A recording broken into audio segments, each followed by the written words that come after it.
Welcome to Deeper with Darshana, where we skip the small talk and dive down into what's raw and real. Pleasure, shame, justice, power, healing, liberation. These essential aspects of our human experience are among my favorite topics to explore, and I'm inviting you to join me. I'm your host, Darshana Avila, somatic sex and trauma expert and creator of the Erotic Wholeness method. It is my belief that we are erotic by nature, and our erotic nature encompasses so much more than you might realize. Come along as I drop into curious conversations with other passionate pros and sensual seekers, and occasionally share musings of my own.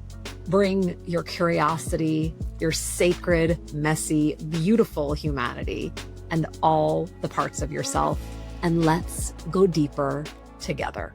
Today, we are going on a wide-ranging conversation, a journey that explores how being in our bodies, how dance, how connection to place, to our senses, and to one another is the healing, the medicine that we need, and what this has to do with really and truly thriving in every aspect of our lives, our relationships, our professional realm, you name it.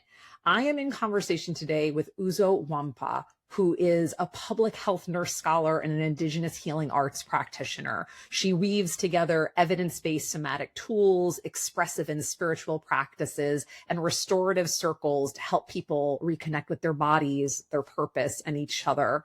It is such a delicious conversation. We speak about anxiety simply as a buildup of energy in the body. We talk about dance as prayer and protest. So much more is woven into this one. So keep on listening and I will see you on the other side. Well, welcome back to Deeper with Darshana. So glad you're here to join me in conversation with Uzo Nwankpa today. I am delighted, Uzo, to welcome you.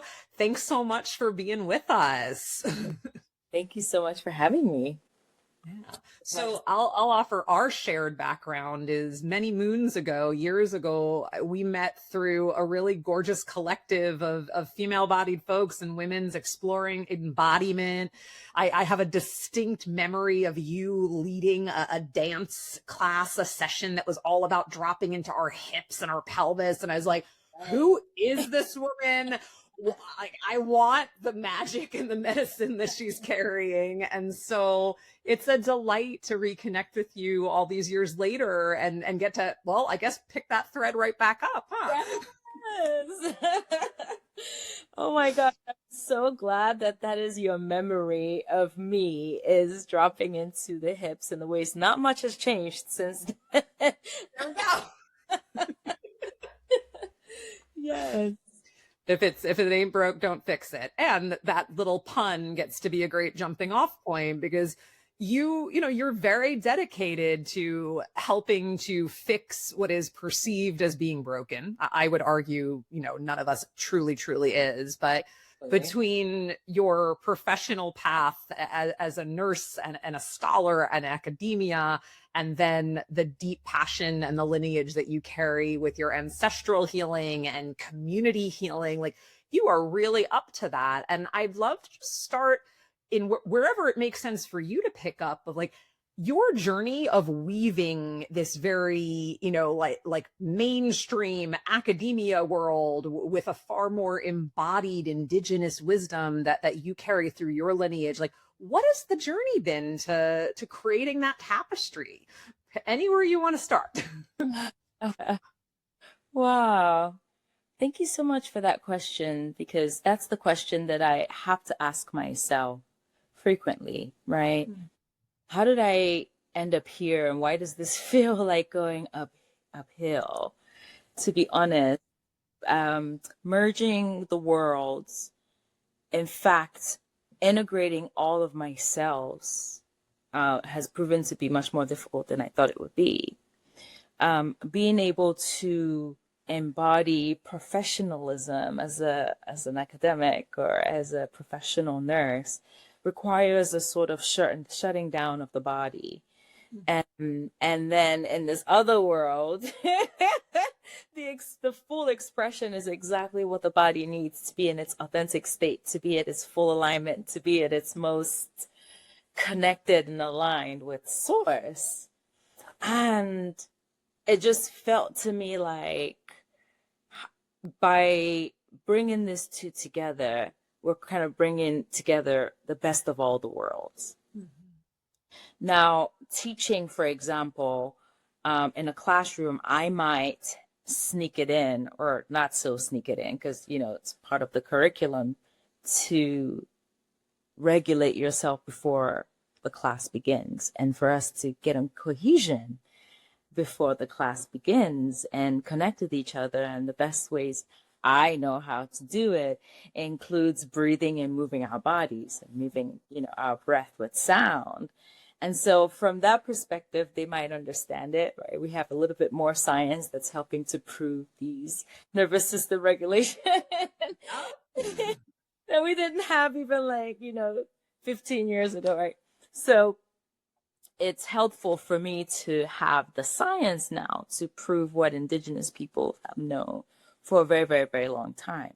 When you gather around the coconut tree, when you gather around the cipher, when you gather around where the people are speaking about whatever is happening, they're almost always in my ancestors, time, and currently, that we gather and we get in cohesion first. We need this coherence first. That means that we're all in the same kind of frequency by saying something together or moving our bodies in the same way together at the same time. There's something really powerful about that. Knew about that. And so I would kind of use that in the classroom. And then as a nurse, it's really difficult to say, move your patient if your body is stiff, right? So as part of my helping people understand body mechanics, I would throw in a little movement and dance or something that will help them remember how to bend their knees and move the patient across and soften their shoulders. These are body mechanics that just come with, the looseness of dance. Yeah. So I feel like I had to sneak it in, not just for them, but for me. Now, if I was super loud about it, I don't know how far that would get me, although Which it's such a sad truth. And yet I wanna bring in a thread of something you said at the beginning of your share, which was that even nurses, healthcare practitioners, our whole system is set up so the very people that we look to help us be well in our bodies are expected to disconnect from their bodies to do their job in the system that we're inside of. And how, we happen to be talking about the healthcare industry because that's your expertise, but we see this replicated in our public school system, from the youngest years. We see this in corporate America environments. We see this in so many ways that we are asked to disconnect from our bodies just as a matter of default in this dominant culture, while also expecting to be well in our bodies. I mean, it's such a fucking paradox. And it happens from a very young age, where today, if a child is moving their bodies and making sounds to regulate, it's like this child is being, disruptive with their bodies and sounds. And then they're probably, there's something that's happening there where more and more of our bodies are wanting to this want to move our body. We want to exert that energy in collaboration with all the different parts of the body and sound. Our bodies are hungry for it more than ever. Yes. And it's showing up in these interesting, colorful ways. What are some of the interesting and colorful examples that either you've known in your body, that you've experienced, whether it's with patients or students or community? How do you see this impulse, this hunger manifesting itself? Yes. Well, I think rather than naming the diagnoses, I might state some of what might be happening, right? what we may call anxiety is pent up energy in my body. And when there's pent up energy in my body, I feel it manifest with like my heart beating irregularly. And I feel it as, like tension all over my body. And I start to feel pain because I'm clenching. Right. Bracing. I'm bracing. It's like, down. I don't Yeah. know what's going to happen next. My body is clenching. That's how I experience what might be considered anxiety, right? And so imagine though, if I, if I moved my entire body, released it, and just like, you know, in that moment, it will shift something that is creating that cycle of anxiety in my body. Something will shift, right? Like the combination of the sound and the movement and the, oh my gosh, like because the Igbo people, we believe in the power of Allah, which is the land, which is the earth. So stomping the earth, touching the earth, making sound in collaboration with the earth is so powerful, and it does something for the whole body. So if you throw that as well, something will shift. I mean, in the simplest way, I know this anytime I go take a walk in nature, something will shift. If I simply surround myself with the trees and with the open air and dare to take my AirPods out of my ears and just like let it surround me, something in me unravels. It slows down. It's like there's just this delicious like that sigh, that exhale. And it's like, how long have I been holding that in, And I think a lot of people listening are going to relate to that because we're asked to hold so much in. Absolutely. And I'm so glad that you brought that in because that is a combination of the land, the air, the water, right? Because the mist and the air is part water, right? And I would dare say the sun as the fire or the fire inside you if you don't have access to the sun. And the combination of all of that is like helping us realign, right, to what our true core is made up of, right? All of the elements. And so by being out in nature and the wind blowing on you is like meant to be perceived, for me at least, is like being charged, like plugging up my cell phone, and every time I take that breath of that fresh air, it's also some of that air water, right? So I'm drinking it in just by breathing, but my heart is moving even faster, so I'm breathing even more. It's like filling myself up, filling up the reservoir just by being outside. Oh, yeah. I mean, even just this conversation evokes a certain loosening in me. And it happens that the sun came out today for the first time in several days. And I was just like sitting on my patio doing a little admin before we got on to it's like just even that, even giving myself a few minutes of exposure to the sun while in the midst of other things, it is a life giver, truly. And when I say life, it's, that life force energy that I speak of as eroticism, that fundamental creativity, that vitality. It's like, oh yeah, it is. It's like you charge a battery, right? Like this is our battery getting charged through the elements, through the earth. That is a reminder. That is a reminder. Yeah. You've made mention a couple times of your lineage, of your ancestry, your culture, Igbo. And if I've mispronounced that, please do correct me. Can you tell us a little bit about who your people are and where you come from and some of the particular medicine that you carry? Thank you so much for that. Often they'd be the first ones to arrive. So it might be nice to introduce them at the beginning of the recording as a request. I'm Uzo Nwankpa and Nwankpa, and I'm the daughter of Uzo Nwankpa and Ebele Nwankpa, and also the granddaughter of Nwankpa Rashiono Chidiopu and Madabuchi, and great granddaughter of Udu and great-great-great-granddaughter of Akudomanwa, many of the names that I don't remember. And all of these people right now in this current time are our ancestral lands is in southeast Nigeria, West Africa, called Enugu land. And Enugu means the top of a hill or top of a mountain.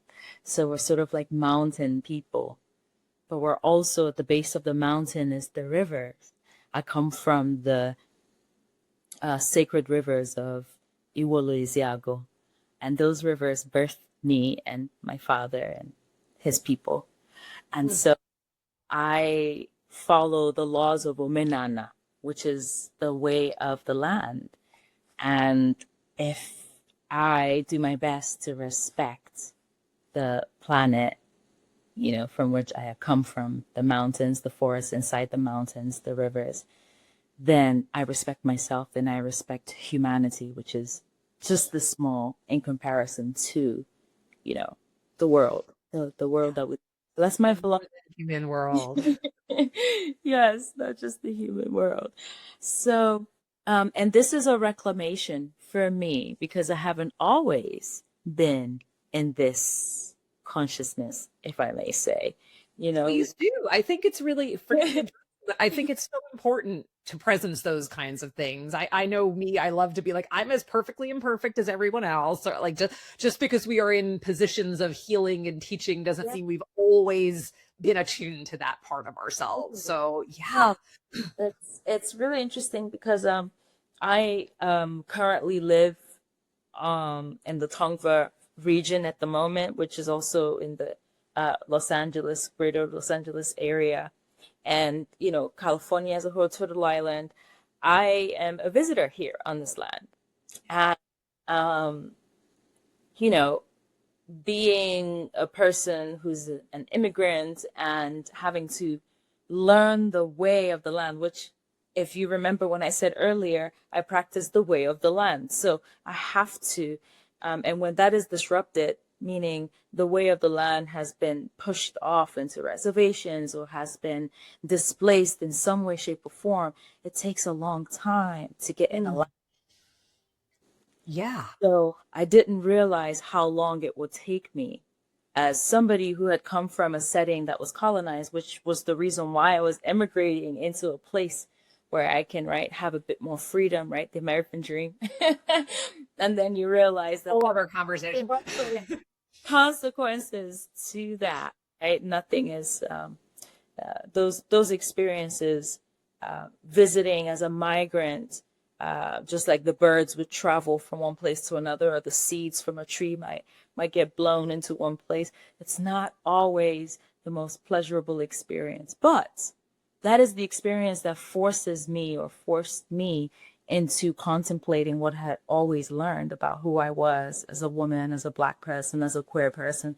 It was that disruption that allowed me to question the religion that I was born into and move into spirituality. And it then led me to the remembering of my indigenous ways, which has been either colonized out in my ancestral land or even here as a settler. You know, there's that like assimilation into being national or American.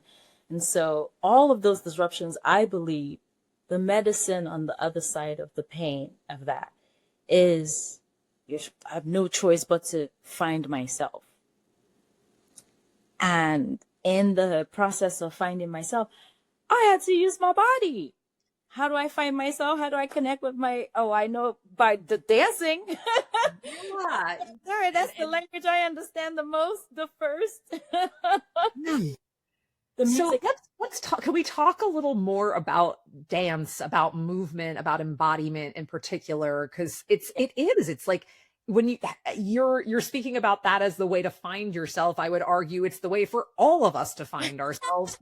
Here we are. Yes. In these fleshy little meat suits. Like the body's right here. Right? It's our mind that loves to time travel and be in the past and in the future and everywhere all at once. But our body's right here. We're right here.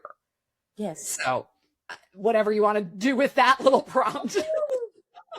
Yes, for me is a spiritual practice. Yeah. Dance for me is prayer. Dance is how I create. Dance, what that means in my body is being in alignment with the music, the rhythm. And the music and the rhythm is not always external. Sometimes it's internal. The music that I'm making in my body from the past or the present or the future, right? Sometimes the music is just there and I'm moving my body to that. Sometimes I protest by going against the rhythm because it hurts. And it's really important for the alignment, for the movement to be with the rhythm of the music. It feels so much better. It feels so much better when I am in sync with the frequency of the music. Yeah. And I'm a little off, it hurts. And that's like an echo of something you said earlier about coherence being created, in a group field when there's singing, sounding, breathing, moving together. So there's the coherence that exists between us and these sensory and sensual inputs. And then there's the coherence we get to create with whoever else might be sharing in that experience. And like, it just seems like so many layers of intimate relating that's going on. Absolutely. I think it does start on the inside. However, if you don't have access to the inside, the outside might help you. Fair.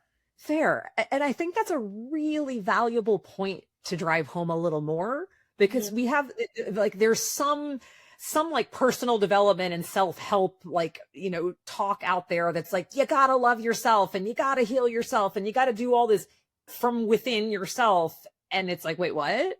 As opposed to, oh, actually, we may need some external inputs and relationship and resources that come from around us that are given to us to help with that embodiment, that connection, that presence that we cultivate with ourselves. That's certainly my experience personally, and it's very aligned with how I teach. So I'm curious what you have to say more about that.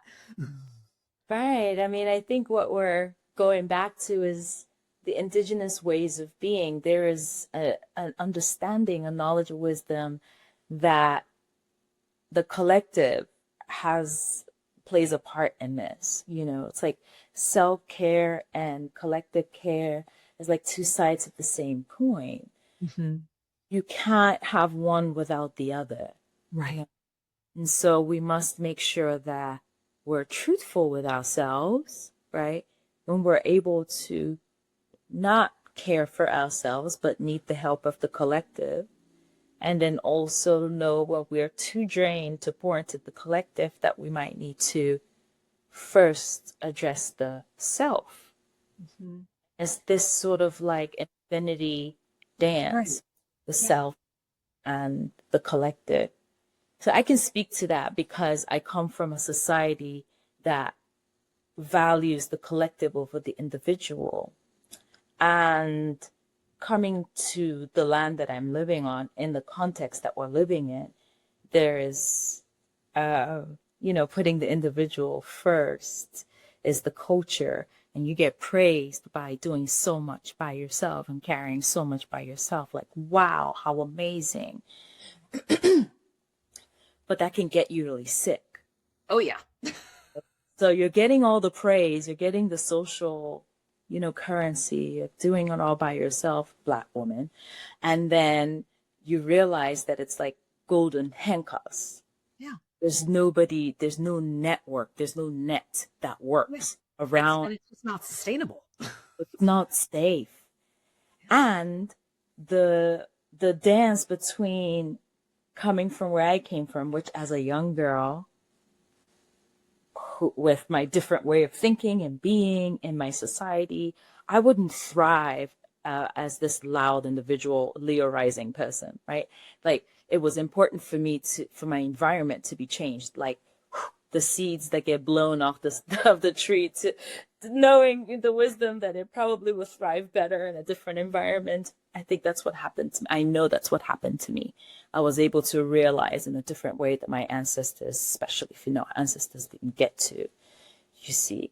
However, coming back to, I feel like I lost my my direction I was going. Well, you were saying something that I really honed in on, in case this is helpful, of the way that you basically had to shapeshift into more of that individual centric self here in so-called America, as Yes. compared to that more collectively oriented person that you would have been back at home. And so that is, it's you know, what our culture and what our circumstances require of us is such a varied thing. And then there's this question that I find underneath that. It's like, from a standpoint of like truth, authenticity, and identity. Like, if I imagine that I would, if I were in your shoes, I'd be wondering, like, who am I? Like who's the real me? Like, you know, there, yeah. Yes. And you know, after, you know, over 25 years of living on this land, I'm starting to realize the medicine in that. It's very dramatic, I agree. But there's a protective factor there. Sure. This music, the reconnection to my culture is that like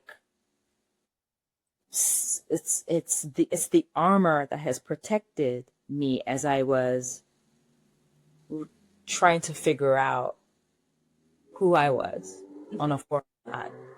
I think it's really important that remembering your source is a part of the process. And I understand that it's very difficult for many people to do that. And it's all mythical anyway. So make it mythical, create it is the suggestion I would make. Make art out of it. Meaning, if you don't know who your ancestors are, you start with parents, and sometimes we don't know who our parents are.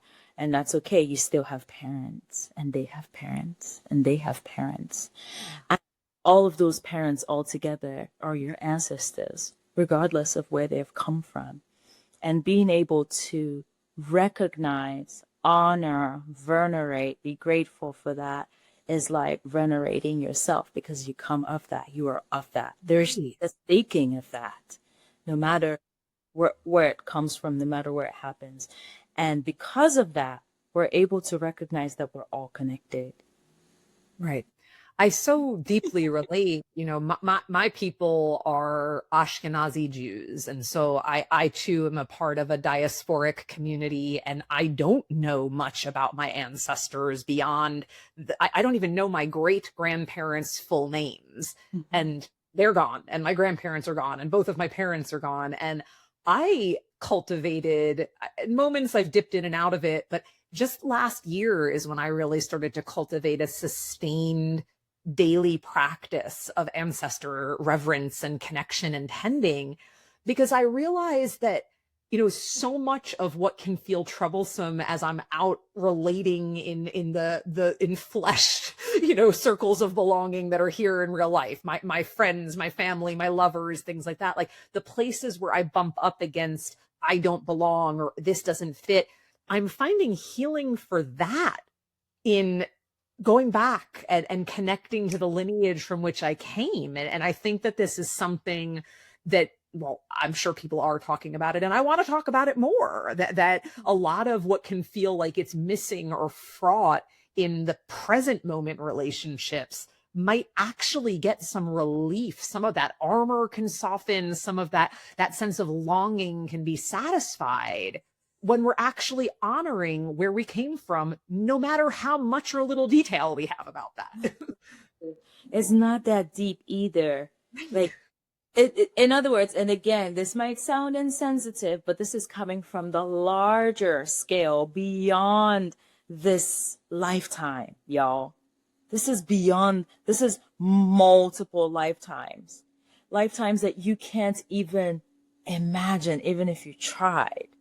Because we've all come from somewhere. And some of us, right, if you maintain in the mythical, which is the thing that helps us think beyond this regular material world we can observe with our mediocre senses, is that it's all possible. In other words, I could be a descendant of a sea creature.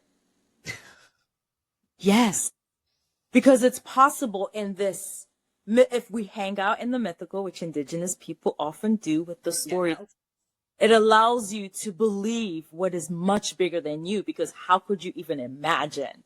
You can't.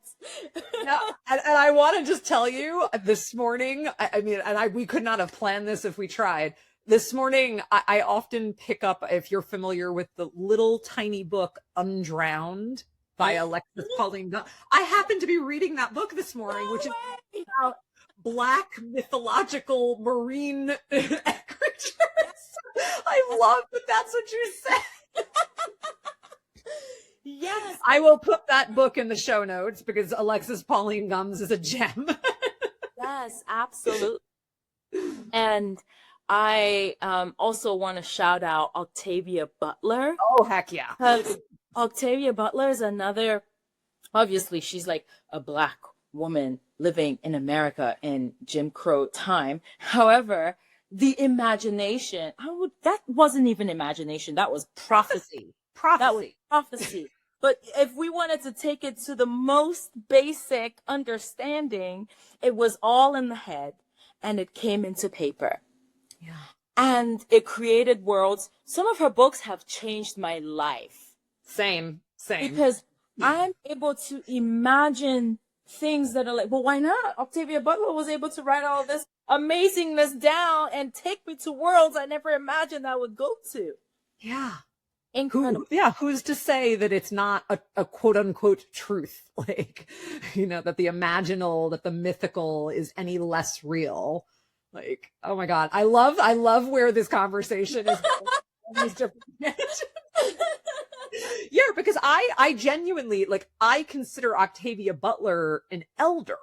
And what I mean when I say that is another part of connecting to lineage, connecting to ancestry for me has been not just my blood and my genetics and my culture and my religion, but my queer ancestors, my erotic elders who do work similar to me, the activists, the incredible thinkers like Octavia Butler. She showed up in a medicine journey of mine last month, actually. She's like, you claim me, I'm here for you. I was like, thank you. Right, because there's a door opening like none other. Right. And we all have the ability to do that. That's what I'm realizing, because it starts in the mind, it's unlimited, right? And then we put blockers like, okay, this is as far as I can go. I can't go beyond here. But what if I could? What if I took this blocker off and imagined beyond what I allowed myself? Yeah. I know that happens so much in, say, the taboo world, in sexuality, for example. And where I come from, in Enugu, Nigeria, they criminalized, same-sex relations. That only happened 15 years ago. That's not indigenously how we behave. Okay. That's you hear examples of this from so many indigenous cultures, that the presence of queerness, of two spirits, whatever it is just has always been a natural facet of humanity, just like it is other animal species. And it's the colonizer mentality that vilifies that. But when you make it policy, a young mind now creates barriers as to where to go with imagination. And if they go beyond that, then we start to internalize being bad people, horrible people, and so on and so forth, which can be prevented, right? But just that huge, it's small, but it's huge when you create policy, because then it's like morality. It ties to morality. It ties to whether you're a good standing citizen or not. And, it's not just policy, but it's the religious institutions as well, right? The religious institutions would also second that. And so together you are now fill in the blank, and it's very dangerous. It's dangerous. Now, I said religious and not spiritual. I'm a proponent of deepening your spiritual practice, because this is how you're going to be able to decipher these states, whether it's religious state or political state. You're able to think for yourself when you're connected to your own source. And sometimes some of us are not made to be in these institutions, because maybe you can do it while being in the institution. That's possible. Many people do. When you're connected with source, you don't really care about all the other bullshit that's going on, and then you do your job, and that's great. But some people can't. It's a conflict of interest where you have to actually step out of these institutions and step into your own faith, step into your own practice, connection with your own source. And it's different for everybody. For me, it was moving my body. Yeah. And I want to talk a little more about that, like there's something of what you just kind of reflected so beautifully of how policy and doctrine then get internalized. It shapes our belief about ourselves. And then it's just a tiny step to then how we actually inhabit our bodies and what we shut down. And so the dissociation, the numbness, the conformity, the shaping ourselves to look a certain way, act a certain way, that is part and parcel with what you're speaking of here. And movement is in the most literal sense. Then it's like it's shaking that. You gotta shake it off, right? Yell it away, And I know that for me, dance, conscious dance, movement, meditation, those things, that was a massive part of me stepping out from that more culturally sanctioned. I've got my steady corporate career and I'm upwardly mobile and I'm doing it well, to the life that I now live, where it's so much more about pleasure and purpose and the truth of the body. And this is what I'm guiding my clients around, is how do you get more present, more loose, more alive in your body so that you can actually enjoy yourself? Yes. Yeah. Oh, I don't even know what my question to you is. It's just say about the power of movement, the power of tracking and allowing impulse and sensation, whether we're talking about that in a relational context with other, or we're really most importantly talking about that in relationship with self and then with place. Like there's so much power that gets unleashed there. That's my experience. Yes. I'm glad that as you're talking right now, I'm thinking about it's like the diagram of like the bull in the middle, and then the circle outside of it, and the circle outside of it.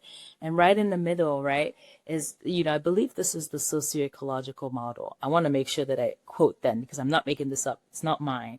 But okay, right in the middle, where it's the individual, right, and the family, right, the innermost bubble. And so think about what happens with dance and the belief system around that. And then the circle around it is like the community, the schools you go to, the places you work, the churches you attend, right? And what's happening with dance there in that bigger circle outside. And we're going to throw in the nightclubs as well and things like that. And dance studios, they're there too. And get it where you can. And then the bigger circle right outside of that is like systems and policies and belief systems, the things that actually control what happens from the outside going in. What's going on, or what's the belief system, or what's the budget around dance and movement. So that's a very top-down model that you're illustrating through your words there. Absolutely. Yeah. Absolutely. It is top-down. You could, if the individual connected and put the circle together with the community, can actually be in outward, which we see during protests, right? A group of people moving together because you're able to push back. Movement does that with our voice and our bodies. It's more powerful than we give credit. And I just hearing you say the word movement, like I just had a little light bulb go off. It's not coincidence then that we speak about social change movements. We speak about political movements. Like we use the word movement to describe not just the motion of our body, but then also that collective motion, a movement of energy in the direction of change. Like I don't know, that light bulb really just went off for me in a different way right there. Yes, it's quite powerful. And, without it being controversial, there's a reason why it's not invested in. There's a reason why it's not being And you you know, can be research controversial here if you money want to being be. poured into it. What was that? I said you can be controversial here if you want to be. Well, I'm just saying that I'm still mentioning it, but it's a thing that is, they're cutting the arts in schools, right? This is where God shows up, and it's very threatening. And then, with moving your body, who's in control of the body? If, who's in control? And that determines whether or not the body gets to move, Right. Oof. and as, so we've talked about how it shows up at the individual level and also at the collective level. But I want to go back to, it's like from small to big and big to small, right? Yeah. How powerful small to big is. Okay. It's, it's like the atom. It's like the dark space. It's like from nowhere comes this big thing, us. Okay. From the littlest thing to the biggest thing, expansion is real. And if I am a person who cannot move my body and everybody else around me cannot move their body, or it's scary to move their body, it is a more dangerous space. Yeah. Than when the threat is that when you move your body, it's scary, but it's scarier when people are not moving their bodies. I would wholeheartedly agree. And yet we are, it depends on what scares you, because to me, the thing that's scary about people not moving their bodies is the numbness, the compliance, the avoidance. And so, we've been speaking about this indirectly in terms of wider culture. But this is also really true in the culture of your family system, your intimate relationships, anywhere you are, that if we don't feel free to express in our bodies, to connect to our bodies, we're little more than robots then, just pliable, programmable robots, as opposed to divine creative beings that have so much wisdom and creativity and intelligence in us. Absolutely. So what you just described now is essentially what embodiment and the movement towards or against maybe the poison that might come from an uber technological society. Right? There's this fear that with the rise of the age of technology, we will become less human. Yeah. Except that if we are embodied, that is a direct pushback. It is. Yeah. And you use a term, you talk about re-indigenizing the body. I believe I've seen that somewhere. And it's like, yes. To me, we could just say like rehumanizing our bodies. It's a returning to something so fundamental to our nature that many of us, most of us, all of us alive today, it hasn't necessarily been normalized for us because we've exist in a technology age, in an industrial age where the divorcing from senses, divorcing from place has been so normal for us, but it doesn't have to keep being that way. And I get incredibly excited when I allow myself to sense into and imagine into the world of where we are more connected, where we are feeling, and the healing that comes from that and the innovation that comes from that. It doesn't always have to be about technology. So where can those sorts of things happen today? Yeah, that's a fantastic question. It's such a need, right? Yeah. We need spaces where we can feel, where we can engage our senses freely without the shame or the guilt, or especially bodies like mine, where fully, criticize or critical, like my body, I don't know if you're listening, but I'm like, a hue of dark skin, some might say dark chocolate with like super kinky hair and, with the broad nose and the thick lips and, the slinky eyes and the high cheekbones, and describing this in some communities this may, read a certain way, and in other communities it may read a certain way, right? Yeah, that's right. And so being in this body and being able to be in my full authentic self can sometimes be criminalized. And where can I go where that is completely allowed? Yeah. Where you can move your hips and fling your arms and roll that head and twerk down to the ground and shake and moan and sigh if you want to. And it's okay. Breath, it's invited. Where can I go for that? It's the longing and the innocence and the sincerity in that inquiry. Like I feel it in my heart, and I'm in a white-skinned body that is privileged with far more access. And yet I still feel how all of us in our way, like we're asking that question, where can I go to be myself and have authentic expression and feel my belonging? And I certainly know for me, one of the places I have experienced that the most is on a dance floor. Yeah.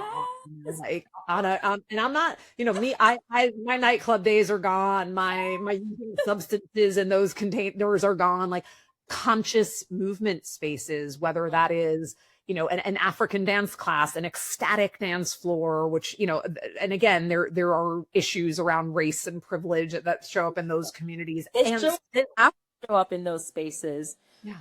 They have to show up in those spaces. Yeah. But yes, needless to say, those spaces need to exist as much as possible. Yeah. So that we can be in those inquiries. Yes. How do we dance together, y'all? Yes. Okay. That there's your marching orders, dear listener. Like we're all in this inquiry of how do we dance together? Where do we go to dance? No, it's hard because you're too rich and that person is too poor to be in the same space. And we know you're too bright or you're too dark to be in the same space. We know that. You're too straight, you're too queer to be. We know that. Yes, it hurts. Yes, it sucks. And it's important that everybody, the individual, finds a way to deal with that in the nets that work for us. And it's all and because it's multiplicity. Where can we all practice these things? Where can we practice, being together on the dance floor and experiencing that cohesion of joy? Because maybe even for one moment, we're mirroring the smiles together and we're mirroring our bodies together and something that aligns together. When you start dancing, you stop fighting. That's what I've always told. It's real.